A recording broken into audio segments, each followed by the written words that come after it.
On October 29, 2015, Invenergy filed its application. It filed it without a firm water source and without a capacity supply obligation for either Unit 1 or Unit 2 of this 1,000 megawatt energy facility. On August 31st, 2016, the town's planning board issued its advisory opinion to this board, stating in part, quote, "Many of the data responses we received from Invenergy were incomplete and at times evasive," end quote. On September 9th, 2016, the town's building inspector issued an advisory opinion to this board, stating in part, quote, "From the beginning, I've been unable to get pertinent information needed to make the advisory opinions," end quote. On September 12, 2016, the zoning board of the town issued an advisory opinion, stating in part, quote, "Invenergy has refused to provide information," quote. On October 5th, 2016, the town and Invenergy agreed in writing in a document filed with the board that a contingent water source was important and needed to be identified as part of any water plan. On October 13th, 2016, this board suspended Invenergy's application because it was incomplete due to the lack of a water source. Moving into 2017, January 11th, a revised water supply plan is filed by Invenergy identifying Johnston as the primary supplier and Ben Water as a contingent supplier. On August 9th, 2017, Invenergy answered Town Data Request 32-9, stating that Invenergy was continuing to explore, quote, "additional contingent water sources," end quote.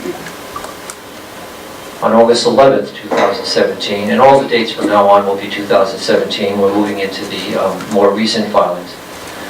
The town asked Invenergy to provide, quote, "any and all additional possible sources of water." August 15th, Invenergy objected to that request.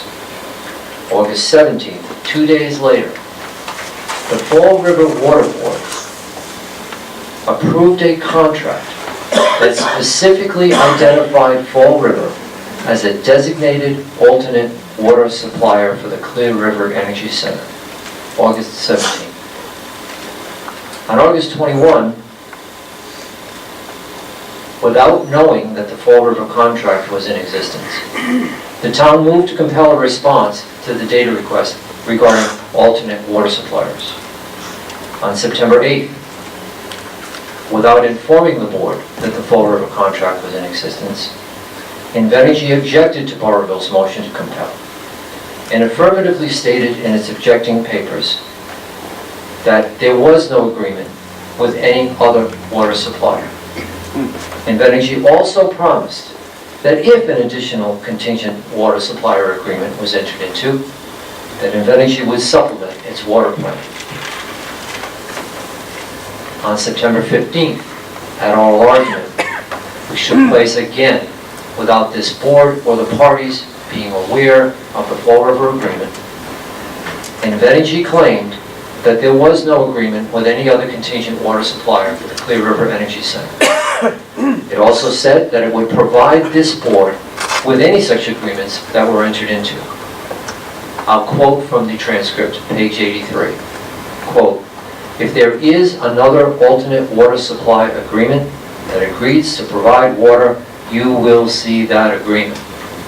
We will provide that to you," end quote.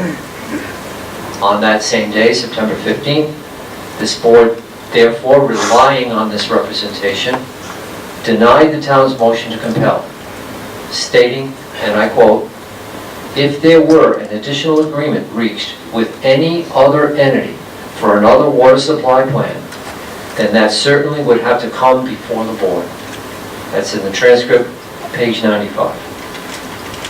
September 28th, Invenergy for the first time filed a redacted supplement to its water plan that confidentially disclosed Fall River as an alternate water source, but importantly, did not provide the agreement. The next day, on September 29th, as we know, Invenergy was notified by ISO that it had been disqualified from FCA 12 in 2018 for Unit 2. This means that Unit 2 has now been successful for 3 consecutive years in attempting to obtain a CSO for that unit. On October 19th, this board issued Order 116, requiring that, quote, if Invenergy had entered into another water supply agreement, that agreement would have to be presented to the board. Quote, that's at page 3. On October 20th, the town for the first time received the Fall River Agreement, but received it not from Invenergy, but from a Butterville resident who obtained it through a public access request. The town was shocked to find out that this agreement had been in effect for over 2 months, and that the agreement was in effect during oral argument on the motion to compel a month earlier, when Invenergy represented to this board that no such agreement existed. October 24th, the Fall River City Council passes a resolution noting that the Fall River Water Agreement was passed without prior knowledge of the City Council, and that this was contrary to the Council's regular practice. On November 1, 5 weeks after learning of their disqualification from FCA 12, Invenergy discloses for the first time that it was disqualified from FCA 12, but did not at that time provide the disqualification memo or any other related documents to this board or the parties. November 3rd, Invenergy supplements its response to this board's data request 1-3 regarding identification of all community outreach materials. But it did not disclose in that supplemental response that it was funding a pro-CREC organization known as Rhode Islanders for Affordable Energy. On that same day, CLF moved to take additional discovery regarding the disqualification from FCA 12. On that same day, the town joined in that motion, and earlier in this hearing today, you ruled on that motion. On November 8th, 2017, Invenergy objected to the request from CLF in the town to take discovery on FCA 12, claiming that, quote, Invenergy supplied the board and the parties with the relevant information and backup data, end quote. As this board has already made clear, it is not up to Invenergy to determine what information is relevant. On November 10th, DEM notified Invenergy that its wetlands application was deficient in over 50 ways, and that it was suspending consideration of its wetlands application until those 50 matters were addressed, and that the Invenergy had 1 year to make that filing. If they did not make the filing, the application would be closed at DEM. This letter from DEM was never furnished by Invenergy to this board or to the parties. On November 14th, CLF in the town made a filing stating that Invenergy had not provided sufficient information from ISO for the parties to analyze the effect of FCA 12. On November 20th, Invenergy filed testimony from John Nyland that for the first time disclosed the September 29th memo from ISO disqualifying them from FCA 12 on Unit 2. But as we pointed out, provided only 3 of the 5 pages. The additional missing 2 pages are apparently the appendix. My brother has mentioned earlier that he did not think the appendix was important. I beg to differ. My brother has, although I have not seen it, my brother has handed up to you the confidential document, which I cannot quote from. But I can point out that my brother has highlighted on both the first page, the second page, and the third page, where that memorandum/letter specifically refers to that appendix and incorporates it into the letter. In the November 20th filing by Mr. Nyland, it was disclosed for the first time that no interconnection agreement had been reached with National Grid. Invenergy also disclosed that if it wants to requalify Unit 2 to bid in a future forward capacity auction, that it will have to perform a new system impact study with ISO, and that Invenergy does not know what the outcome of such a study would in fact be. In that November 20th filing, Mr. Nyland also disclosed that Invenergy had been filing for some unknown period of time 30-day status reports with ISO New England, setting forth the reasons for delays in the permits, the reasons for delays in the ordering of the equipment, and the reasons for the delays in the building and permitting of the interconnection. Yet none of these 30-day status reports were ever filed with this board or with the parties. We respectfully submit that the above timeline shows that Invenergy has demonstrated over a 2-year history that it is withholding important information and/or providing incomplete, vague, or misleading information to this board and the parties.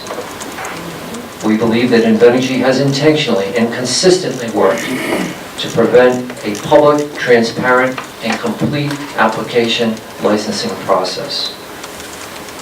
For example, Invenergy has failed to fully and timely disclose information to the planning board, information to the building inspector, information to the zoning board, the Fall River Water Agreement, its funding of the Rhode Islanders for Affordable Energy Group, DEM's letter regarding the 50 deficiencies, DEM's memorandum, the disqualification memorandum of September 29th, and various other matters that I outlined in my timeline. The burden of proof in this matter rests solely on the shoulders of Invenergy. That's set forth in RIGL 42-98-11 parens little b. Under RIGL 42-98-16, and I quote, "The failure to comply with any promulgated board rule, regulation, requirement, or procedure for the licensing of energy facilities shall constitute grounds for suspension or dismissal with or without prejudice," end quote, all of course in this board's discretion. Under EFSB Rule 1.15, parens A, 8, this board has full authority, quote, "to issue orders to remedy non-compliance with these rules, the act or orders of the board," end quote. Finally, RIGL 42-98-10 parens little d provides that, quote, "failure or refusal of the applicant to provide requested information may be considered as grounds for recommending denial," end quote. We believe that this matter has been mishandled by Invenergy from day one. It filed when it was not ready. It didn't have its act together. And it has been scrambling ever since. And part of that, unfortunately, has been the withholding of evidence, the furnishing of partial evidence or incomplete evidence, or protesting that it did not have to provide the evidence when this board knows that all evidence relevant to the issues must be provided. The town has had to fight for everything that it has been looking for. Invenergy has been objecting at every turn. We believe enough is enough. The time has come to dismiss the application for Invenergy's failure to comply with the Energy Facilities Siting Act and this board's rules. We believe the application should be dismissed with prejudice. However, if the board elects to do so as the Act provides, it could make an election to dismiss it without prejudice and give Invenergy, if it chooses to do so, an opportunity to get its act together and refile it at some point in the future if it chooses to do so. Thank you. Make it so.